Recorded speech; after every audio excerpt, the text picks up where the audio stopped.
I've messed up bad. At this point, I may need a miracle.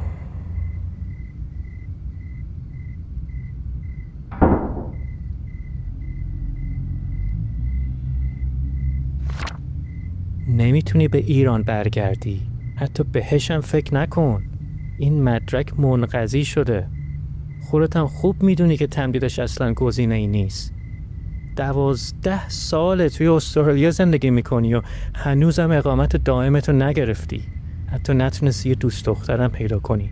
چی کار کردی این نادان بی‌عرضه؟ واقعا فکر کردی میتونی بیای استرالیا یه هنرمند مشهور بشی و بعدش هم برای شهروندی اقدام کنی؟ چقدر ساده لوحی تو.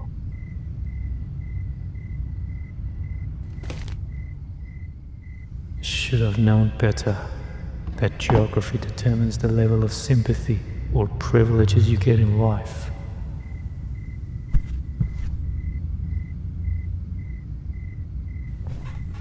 Years ago I made this film, and every now and then I watch the ending because it's still relevant. یک روزی ملت ما آزاد میشه و این روز زیاد دور نیست. فرهنگ همیشه غالب میشه بر زور و ستم و قلدری. فرهنگ ایران هزاران سال غالب شده، بر چنگیز مغول غالب شده. اینها کی هستند که فرهنگ ایران بر اینها غالب نشه؟ Probably should go outside and get some fresh air.